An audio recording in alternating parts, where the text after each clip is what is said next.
নমস্কার, আমি প্রিয়াঙ্কা। আমার চ্যানেলে আপনাদের সবাইকে স্বাগত জানাই। এক কাপ গরম চা দিয়ে দিনের শুরুটা করলাম। তারপরে ওই প্রত্যেক দিনের কাজ, আগে বিছানাটা পরিষ্কার করে নিচ্ছি। এটা আমার প্রত্যেক দিনকার অভ্যাস। ঘুম থেকে উঠে আগে বিছানাটা পরিষ্কার করব, ঘরদোর একটু গুছাবো, তারপরে রান্নাঘরে যাব। ওই জন্য আগে বিছানাটা ঠিক করে নিচ্ছি। এখন না রাতে ঠিকঠাক ঘুম হয় না, তাই সকালে আর তাড়াতাড়ি ওঠা হয় না। আর শরীরটাও না খুব একটা ভালো যাচ্ছে না। প্রত্যেক দিন ছোটোখাটো প্রবলেম যেন লেগেই আছে। আর পাচ্ছি না। এখন তো শুধু দিন গোনার অপেক্ষা। আর হাতে মাত্র কটা দিন। বিছানাটা পরিষ্কার করে নিয়ে এদিকে টেবিলটা গুছিয়ে নিচ্ছি। যখন বাড়িতে থাকতাম না, তখন বুঝিনি একা থাকার যে এতটা কষ্ট। তখন বাড়িতে থাকতাম, মা কিছুই করতে দিত না। এক প্রকার করতাম নাও বলতে পারেন। মা করে নিত, ব্যাস। নিজের জামা কাপড়টা ধুতাম না কোনো দিন। মা সবটাই সামলাতো। তারপরে যখন নিজের সংসার হলো, একা দূরে থাকলাম বাড়ি থেকে, তখন ধীরে ধীরে বুঝতে পারছি যে কতটা কষ্ট। আমাদের মায়েরা কতটা কষ্ট করে বলুন। যাই হোক, এদিকে আমি সকালে আজকে রুটি বানাবো। ফ্রিজে অনেকটা মিষ্টি আছে আর কলা আছে। রুটি, মিষ্টি আর কলা, ওই মিষ্টিগুলো মা আর পিসিমা এসেছিল, সব এনেছিল। অনেকটা মিষ্টি ফ্রিজে আছে, তাই ভাবছি রুটি দিয়ে আজ মিষ্টি খাবো।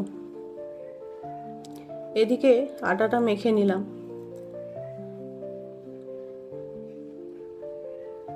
বাড়িতে যখন মার কাছে থাকতাম, তখন বুঝতাম না মা সারা দিন আমাদের জন্য কত পরিশ্রম করে বলুন। আপনাদেরও বাড়িতে মায়েরা করে।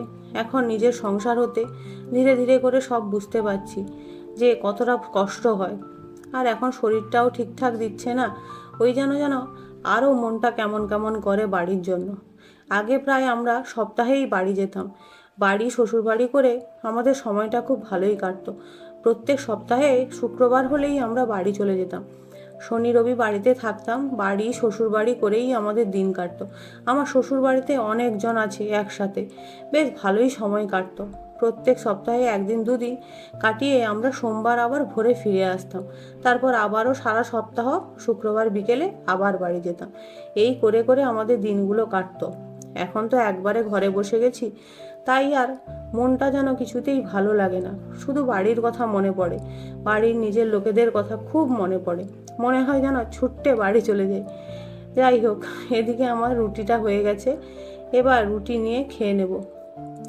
এখন সব কাজেই লেট। সকালে ঘুম থেকে উঠতে দেরি হলে যা হয় আর কি। প্রত্যেকটা কাজ দেরি করে করছি। আজ দেরি করে করলে অসুবিধে নেই। আজকে দুপুরে রান্নাটা নেই। মা রান্নাটা অনেকটা করে গেছে, ফ্রিজে আছে। ওটা বেলার দিকে বের করে গরম করে খেয়ে নেব। এক দুদিন মোটামুটি চলে যায়। মিষ্টিটা বের করে নিচ্ছি, নিয়ে আমি ব্রেকফাস্টটা সেরে নেব। কাল রাত থেকে খুব গরম পড়েছে।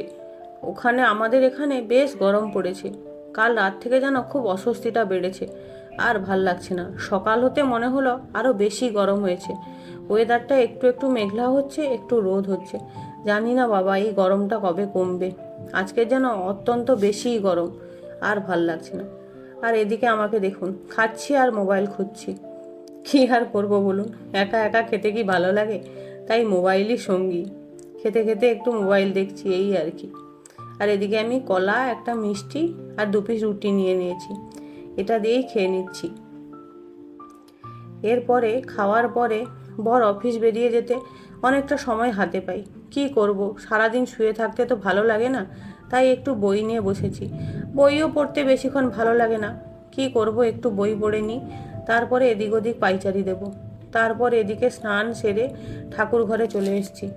ঠাকুরকে ধূপ দিয়ে একটু পুজো দিয়ে তারপরে যাব। বর পুজোটা করে দিয়ে যায়, আমি এখন পারি না, ওই জন্য আমি শুধু ঠাকুরকে ধূপ দিই। আর একটু ফুল রেখে যায় আমার জন্য, ওটা ঠাকুরকে দিয়ে দিই। আমারও বেশি কাজ থাকে না, সবটা ওই করে দিয়ে যায়। ব্যাস, আমার হয়ে গেছে এদিকে। তার আপনাদের তো বলাই হয়নি, সেদিনেই নিচে ঠাকুর রাখার জায়গাটা নিয়ে এসেছি। ঠাকুরটা এতদিন নিচেই ছিল, এটা নতুন। চলুন দুপুরে কি রান্না হয়েছে আপনাদের দেখাই। রান্না করিনি, মা রেখে গিয়েছিল। চিংড়ি মাছের ঝোল, একটা সবজি আর হচ্ছে মাছের টক। এই দিয়ে আজ লাঞ্চটা করব। ও হ্যাঁ, সঙ্গে ভাতও ছিল। তারপরে খেয়ে 2-3 ঘন্টা রেস্ট নিচ্ছিলাম, হঠাৎ করে চোখ খুলে দেখি ওমা বাইরে পুরো অন্ধকার। এখন 4:30 বাজে, 4:30 মতো হবে। বাইরে পুরো ঘুটঘুটে অন্ধকার দেখুন। বৃষ্টি ওয়েদার দেখে আমার আবার পেঁয়াজি খেতে মনে হলো একটু ঝাল ঝাল করে পেঁয়াজি ভাজি। ওই জন্য পেঁয়াজ কেটে নিয়েছি। পেঁয়াজ, কাঁচা লঙ্কা, জিরে গুঁড়ো, ধনে গুঁড়ো আর নুন, হলুদ আর একটা ডিমও দিয়েছি। ডিম দিলে দেখবেন পেঁয়াজিটা বেশ সফট হয়, খেতে বেশ ভালো হয়, নরম নরম হয়। এই মেখে রেখেছিলাম, একটুক্ষণ মেখে ছেড়ে দিয়েছিলাম যাতে একটু নরম হয়ে যায়। তারপর ওগুলো তেলে দিয়ে নিচ্ছি। আর ওইদিকে চা বসিয়ে দিয়েছি। বর্ষার বাজারে চা, পেঁয়াজি আর মুড়ি, আর কি চাই বলুন, একদম জমে যাবে সন্ধেটা। ওই জন্য বসিয়ে দিয়েছি পেঁয়াজিটা। আর এইদিকে আমার চাটাও প্রায় হয়ে আসলো।